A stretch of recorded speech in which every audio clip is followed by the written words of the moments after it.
王冠只先一个动作，你撑住了 ，KO。日本选手出场太嚣张，头戴白布条，身穿武士服，身后还带俩和服妹子，摇着头晃着脑登上了擂台。从他脸上看到了傲慢与自信，就怕别人不知道他是从日本倒过来的，来到中国竟然敢搞这么高调的出场方式。看来这个家伙是没有挨到过实实在在的重拳，大张旗鼓的出场也是让台下的中国选手气得牙痒痒。对比之下，中国选手的出场方式则是十分低调，身后的旗袍妹子也是衬托出王冠的爱国情怀。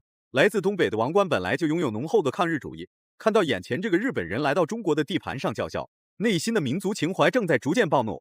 此时此刻，王冠心中的封印即将被解开。从日本选手的表情中不难看出，他非常瞧不起眼前这个中国选手，傲慢无礼的表情更是让王冠无法忍受。今天王冠要不好好收拾一下这个嚣张的日本选手，恐怕回家吃饭都没有他的碗筷。话就不多说了，请长按3秒点赞。比赛开始，嚣张的日本人率先对王冠发起进攻，然后王冠直接一套上勾拳奉上。此时的王冠内心非常暴躁，要不是裁判拉着，日本选手绝对撑不过10秒。这个嚣张的日本选手还声称东北3省是归属于日本岛国，而且还说王冠所在的辽宁是日本的附属地。王冠根本就没想着要放过这个日本选手，这下好了，王冠绝对起杀心了。接触有兴趣的朋友可以登录武林风官方网站。年仅22岁的王冠进攻欲望非常强大，一连串拳脚进攻打得日本选手毫无招架之力。反应过来的日本选手还想对王冠发起反击，看来王冠还是打得太轻了。以为将要出现 KO 的局面，但是我们看到没有，日本的这个人机元素很快反应过来，上攻。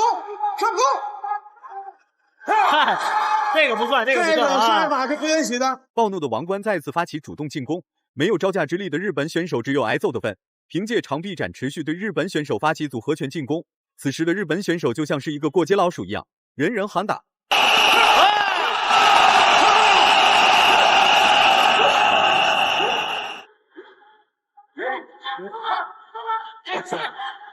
现场这个魏腾很多人站起来了，他认为对方的防守就正面有漏洞，我先用直拳，然后是上攻。一直在挨打的日本选手最终倒了下去，躺在地上大喘粗气，根本无法自行站立起来。裁判见状直接暂停了比赛。这个日本选手真的是罪有应得，日本人没有权利踏入中国的土地，只要敢无缘无故来到中国，那么1万万中国人就有义务打服来华挑战的日本选手。不解气的观众朋友不要走开，接下来给大家带来一个视觉盛宴。王冠仅用10秒就将来华捞金的日本选手打躺尸送进了医院。现在出现在大家眼前的是原田维宏，29岁了还想着来华挣票子，看来还是打得太轻。面对22岁的年轻小伙，日本选手竟然没有表现出慌张，表面越冷静内心就越慌。话就不多说了，请长按3秒点赞。比赛开始，这个日本选手与刚才那位不一样，上一位单纯就是来中国找茬的，然而这一位则是为了养家糊口不得不来华挑战。刚才没有出气的王冠则是选择随机打死一个日本人消消气。为了快速帮助日本选手拿到出场费，王冠直接一拳将其放倒，随后日本选手直接躺尸，身体变得十分僵硬。躺在地上的日本选手十分无辜，本来就想挣个票的，谁曾想中国选手太过勇猛，差点把自己的性命交代在这。这个比赛我看了一点都不过瘾啊！